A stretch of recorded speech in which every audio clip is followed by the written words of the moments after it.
You've probably heard the name Adi Shankara. He's one of the giants of Indian philosophy, a scholar monk who's often credited with shaping modern Hinduism as we know it.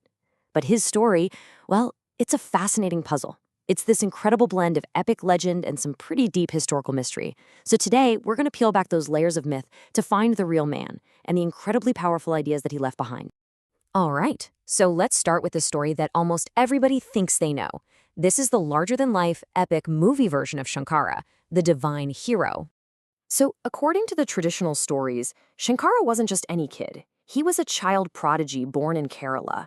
And from a super young age, he set out on what's called a Digvijaya, which is basically a spiritual and intellectual conquest of all of India. The legend says he walked the entire subcontinent, challenging and defeating the greatest minds from every single philosophical school he came across. And through nothing but the power of his arguments, he's said to have unified all these different squabbling sects of Hinduism, organized the main monastic orders, and even established 4 huge monasteries at the 4 corners of India. They're still there today. I mean, it's an unbelievable story of one man completely reshaping an entire faith. But what if that incredible story isn't exactly history?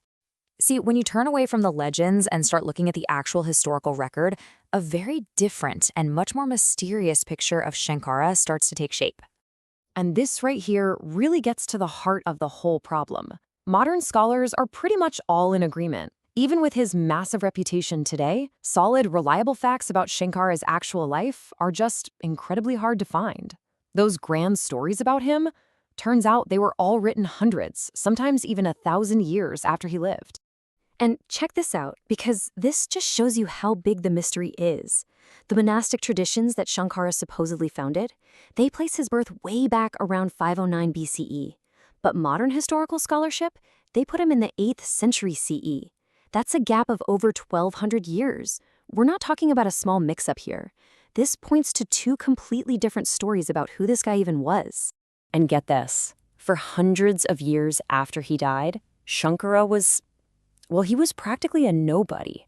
The leading voice of his own philosophical school wasn't even him. It was this other philosopher named Mandana Mishra.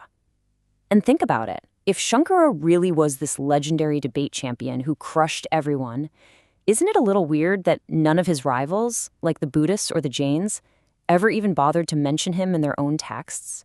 Not once. So this leads us to the biggest question of all.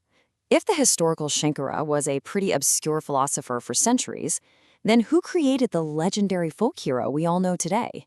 And more importantly, why? Well, the answer, as it turns out, isn't in the 8th century with Shankara. It's about 600 years later, in the middle of the very intense politics and philosophy of the 14th century. This was a time of massive upheaval in South India. So here's how it all went down.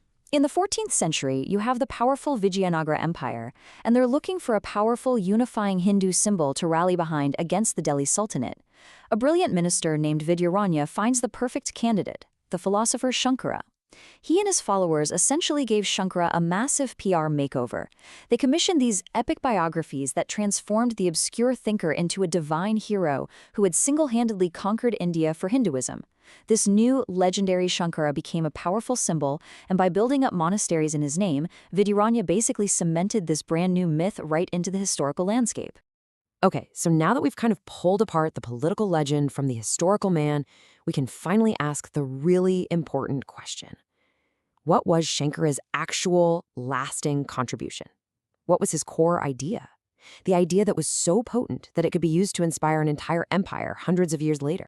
Shankara was the great organizer of a school of thought called Advaita Vedanta.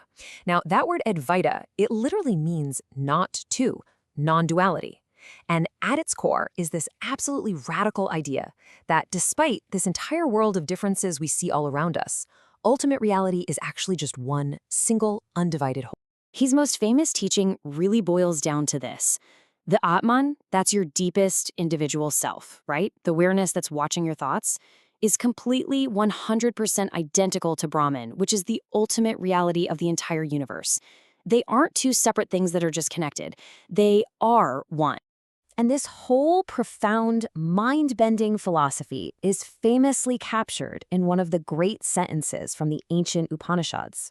Just 3 simple, powerful words in Sanskrit. Tattvam asi, That you are. See, Shankara's whole point was that enlightenment, or moksha, isn't something you get by doing rituals or praying to some far-off god. No, it's a moment of deep, profound realization. It is the direct, personal experience of knowing that your true self, right here, right now, is that ultimate, boundless reality.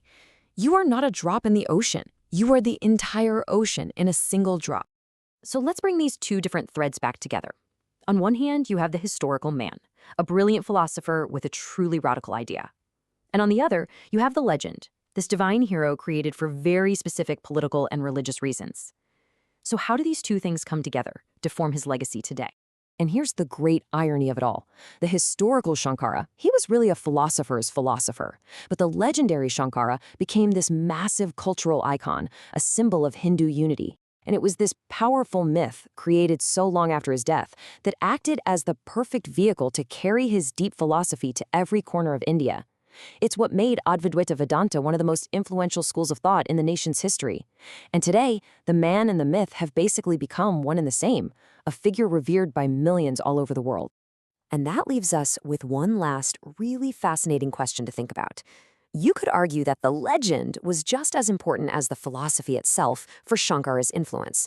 So it makes you wonder, does a story, a legend, lose its power once you find out it isn't literally true? Or does understanding why that story was created actually give it a different and maybe even a richer kind of meaning?